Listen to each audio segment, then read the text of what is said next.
La guerre contre le Sahel ces 2 derniers mois ont pris une tournure très inquiétante, avec des attaques meurtrières par embuscade au Mali, au Burkina, notamment à Tinzaouaten au nord du Mali, à Bongo à l'est du Burkina et aujourd'hui à Barsalgo au centre-nord du Burkina, où une attaque barbare, la plus meurtrière de l'histoire du terrorisme au Sahel, où on compte les victimes par centaines.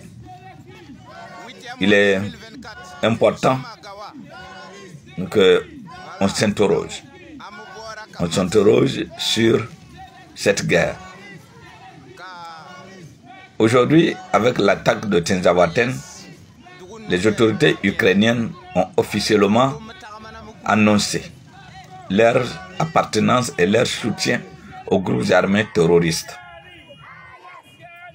Et avec cette enquête qui a été ouverte en Côte d'Ivoire, qui aurait été ouverte en Côte d'Ivoire sur la diplomatie ukrainienne, dont on soupçonne de dissimuler dans des mallettes diplomatiques des munitions et aussi des drones pour les distribuer aux groupes armés terroristes, mais aussi des soldats pour donner des formations à des individus armés qui sévissent comme terroristes au niveau donc du Sahel.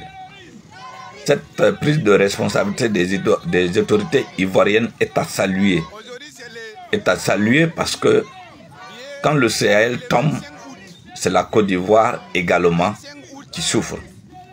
Et cette prise de conscience devrait s'étendre aux autres pays du golfe de Guinée, notamment le Ghana, le Togo et le Bénin.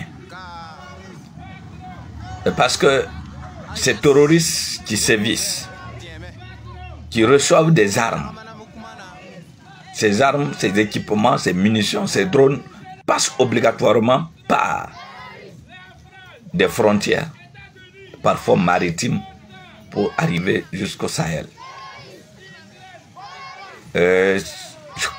Il est facile de comprendre pourquoi les populations burkinabè, la jeunesse burkinabè par centaines, dans plusieurs villes, notamment à Bobo et à Gawa, ont manifesté leur indignation vis-à-vis des autorités ukrainiennes et ont demandé aux autorités burkinabè de mettre fin à la relation diplomatique qui lie le Burkina Faso à l'Ukraine. Mais également, ils ont demandé à la Côte d'Ivoire, qui a déjà fait un pas très saluable au niveau donc de l'enquête ouverte contre les diplomates ukrainiens, d'accélérer pour que ces résultats et que les résultats qui vont sortir de ces enquêtes, que toutes les conséquences de droit soient tirées pour permettre aux populations et aux militaires du G5 Sahel, du Sahel, pardon, de l'AES, des États de l'AES, puissent mettre enfin la main sur une des sources de financement, d'équipement et de formation du terrorisme au Sahel. C'est triste ce qui se passe. Barsalgo, c'est à une centaine de kilomètres de Ouagadougou, la capitale du Burkina Faso, où aujourd'hui on est en train encore d'enterrer des victimes par centaines. Et c'est très dommage. C'est très dommage qu'un État souverain comme l'Ukraine se réjouit de telles attitudes ou de ces attaques-là qui sévissent les populations du Sahel.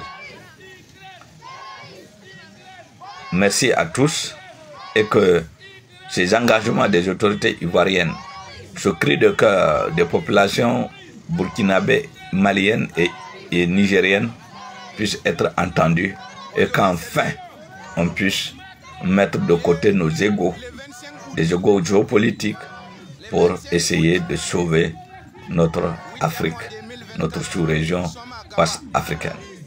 Je vous remercie.